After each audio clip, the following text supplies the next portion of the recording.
October 9th, Luke chapter 9, verses 7 through 9. When Herod Antipas, the ruler of Galilee, heard about everything Jesus was doing, he was puzzled. Some were saying that John the Baptist had been raised from the dead. Others thought Jesus was Elijah or one of the other prophets risen from the dead. I beheaded John, Herod said. So who is this man about whom I hear such stories? And he kept trying to see him. Mark chapter 6, beginning with verse 14. Herod Antipas, the king, soon heard about Jesus because everyone was talking about him. Some were saying, "This must be John the Baptist raised from the dead. That is why he can do such miracles." Others said, "He's the prophet Elijah." Still others said, "He's a prophet like the other great prophets of the past." When Herod heard about Jesus, he said, "John, the man I beheaded, has come back from the dead." For Herod had sent soldiers to arrest and imprison John as a favor to Herodias. She had been his brother Philip's wife, but Herod had married her. John had been telling Herod, "It's against God's law for you to marry your brother's wife." So Herodias bore a grudge against John and wanted to kill him. But without Herod's approval, she was powerless. For Herod respected John, and knowing that he was a good and holy man, he protected him. Herod was greatly disturbed whenever he talked with John, but even so, he liked to listen to him. Herodias' chance finally came on Herod's birthday. He gave a party for his high government officials, army officers, and the leading citizens of Galilee. Then his daughter, also named Herodias, came in and performed a dance that greatly pleased Herod and his guests. "Ask me for anything you like," the king said to the girl, "and I will give it to you." He even vowed, "I will give you whatever you ask, up to half my kingdom." She went out and asked her mother, "What should I ask for?" Her mother told her, "Ask for the head of John the Baptist." So the girl hurried back to the king and told him, "I want the head of John the Baptist right now on a tray." Then the king deeply regretted what he had said, but because of the vows he had made in front of his guests, he couldn't refuse her. So he immediately sent an executioner to the prison to cut off John's head and bring it to him. The soldier beheaded John in the prison, brought his head on a tray, and gave it to the girl, who took it to her mother. When John's disciples heard what had happened, they came to get his body and buried it in a tomb. Matthew chapter 14, beginning at verse 1. When Herod Antipas, the ruler of Galilee, heard about Jesus, he said to his advisers, "This must be John the Baptist raised from the dead. That is why he can do such miracles." For Herod had arrested and imprisoned John as a favor to his wife Herodias, the former wife of Herod's brother Philip. John had been telling Herod, "It is against God's law for you to marry her." Herod wanted to kill John, but he was afraid of a riot because of all the people believed John was a prophet. But at a birthday party for Herod, Herodias' daughter performed a dance that greatly pleased him. So he promised with a vow to give her anything she wanted. At her mother's urging, the girl said, "I want the head of John the Baptist on a tray." Then the king regretted what he had said, but because of the vow he had made in front of his guests, he issued the necessary orders. So John was beheaded in the prison, and his head was brought on a tray and given to the girl, who took it to her mother. Later, John's disciples came for his body and buried it. Then they went and told Jesus what had happened. Jesus feeds 5,000. As soon as Jesus heard the news, he left in a boat to a remote area to be alone. But the crowds heard where he was headed and followed on foot from many towns. Jesus saw the huge crowd as he stepped from the boat, and he had compassion on them and healed their sick. That evening, the disciples came to him and said, "This is a remote place, and it's already getting late. Send the crowds away so they can go to the villages and buy food for themselves. But Jesus said, that isn't necessary. You feed them. But we only have 5 loaves of bread and 2 fish, they answered. Bring them here, he said. Then he told the people to sit down on the grass.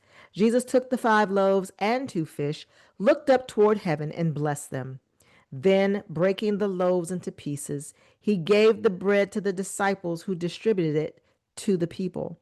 They all ate as much as they wanted, and afterward the disciples picked up 12 baskets of leftovers. About 5,000 men were fed that day, in addition to all the women and children. Mark chapter 6. The apostles returned to Jesus from their ministry tour and told him all they had done and taught. Then Jesus said, "Let's go off by ourselves to a quiet place and rest a while." He said this because there were so many people coming and going that Jesus and his apostles didn't even have time to eat. So they left by boat for a quiet place where they could be alone. But many people recognized them and saw them leaving, and people from many towns ran along the shore and got there ahead of them. Jesus saw the huge crowd as he stepped from the boat, and he had compassion on them because they were like sheep without a shepherd. So he began teaching them many things. Late in the afternoon, his disciples came to him and said, "This is a remote place, and it's already getting late. Send the crowds away so they can go to the nearby farms and villages and buy something to eat." But Jesus said, "You feed them." "With what?" they asked. "We'd have to work for months to earn enough money to buy food for all these people." "How much bread do you have?" he asked. "Go and find out." They came back and reported, "We have 5 loaves of bread and 2 fish." Then Jesus told the disciples to have the people sit down in groups on the green grass. So they sat down in groups of 50 or 100. Jesus took the 5 loaves and 2 fish, looked up toward heaven, and blessed them.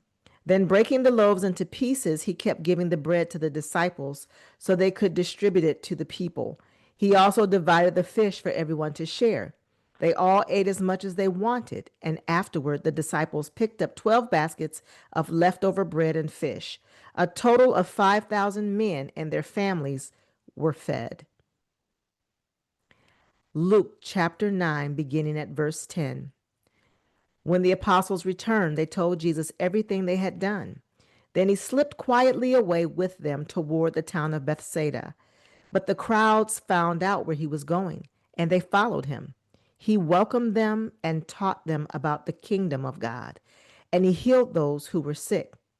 Late in the afternoon, the 12 disciples came to him and said, "Send the crowds away to the nearby villages and farms, so they can find food and lodging for the night. There's nothing to eat here in this remote place." But Jesus said, "You feed them."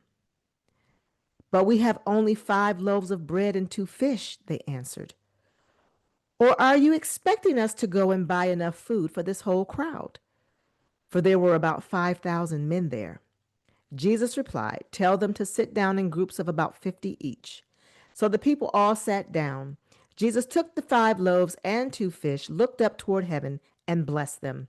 Then, breaking the loaves into pieces, he kept giving the bread and fish to the disciples so they could distribute it to the people. They all ate as much as they wanted, and afterward the disciples picked up 12 baskets of leftovers. John chapter 6.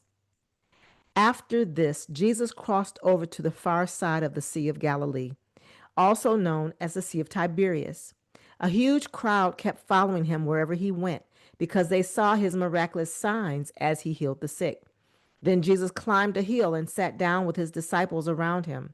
It was nearly time for the Jewish Passover celebration. Jesus soon saw a huge crowd of people coming to look for him. Turning to Philip, he asked, "Where can we buy bread to feed all these people?" He was testing Philip, for he already knew what he was going to do. Philip replied, "Even if we worked for months, we wouldn't have enough money to feed them." Then Andrew, Simon Peter's brother, spoke up. "There's a young boy here with 5 barley loaves and 2 fish. But what good is that with this huge crowd?" Tell everyone to sit down, Jesus said. So they all sat down on the grassy slopes. The men alone numbered about 5,000. Then Jesus took the loaves, gave thanks to God, and distributed them to the people. Afterward, he did the same with the fish, and they all ate as much as they wanted, and everyone was full. Jesus told his disciples, "Now gather the leftovers so that nothing is wasted." So they picked up the pieces and filled 12 baskets with scraps left by the people who had eaten from the 5 barley loaves. When the people saw him do this miraculous sign, they exclaimed, "Surely he is the prophet we have been expecting." When Jesus saw that they were ready to force him to be their king, he slipped away into the hills by himself. Mark chapter 6, beginning with verse 45. Immediately after this, Jesus insisted that his disciples get back into the boat and head across the lake to Bethsaida while he sent the people home. After telling everyone goodbye, he went up into the hills by himself to pray. Late that night, the disciples were in their boat in the middle of the lake, and Jesus was alone on land. He saw that they were in serious trouble, rowing hard and struggling against the wind and waves. About 3 o'clock in the morning, Jesus came toward them walking on the water. He intended to go past them, but when they saw him walking on the water, they cried out in terror, thinking he was a ghost. They were all terrified when they saw him. But Jesus spoke to them at once. "Don't be afraid," he said. "Take courage. I am here." Then he climbed into the boat, and the wind stopped. They were totally amazed, for they still didn't understand the significance of the miracle of the loaves. Their hearts were too hard to take it in. Matthew chapter 14, beginning at verse 22. Immediately after this, Jesus insisted that his disciples get back into the boat and cross to the other side of the lake while he sent the people home. After sending them home, he went up into the hills by himself to pray. Night fell while he was there alone. Meanwhile, the disciples were in trouble far away from land, for a strong wind had risen and they were fighting heavy waves. About 3 o'clock in the morning, Jesus came toward them walking on the water. When the disciples saw him walking on the water, they were terrified. In their fear, they cried out, "It's a ghost!" But Jesus spoke to them at once. "Don't be afraid," he said. "Take courage. I am here." Then Peter called to him, "Lord, if it's really you, tell me to come to you walking on the water." "Yes, come," Jesus said. So Peter went over to the side of the boat and walked on the water toward Jesus. But when he saw the strong wind and the waves, he was terrified and began to sink. "Save me, Lord," he shouted. Jesus immediately reached out and grabbed him. "You have so little faith," Jesus said. "Why did you doubt me?" When they climbed back into the boat, the wind stopped. Then the disciples worshiped him. "You really are the Son of God," they exclaimed. John chapter 6, beginning at verse 16. That evening, Jesus' disciples went down to the shore to wait for him. But as darkness fell and Jesus still hadn't come back, they got into the boat and headed across the lake toward Capernaum. Soon a gale swept down upon them, and the sea grew very rough. They had rowed 3 or 4 miles when suddenly they saw Jesus walking on the water toward the boat. They were terrified, but he called out to them, "Don't be afraid. I am here." Then they were eager to let him in the boat, and immediately they arrived at their destination. Mark chapter 6, verses 53 through 56. After they had crossed the lake, they landed at Gennesaret. They brought the boat to shore and climbed out.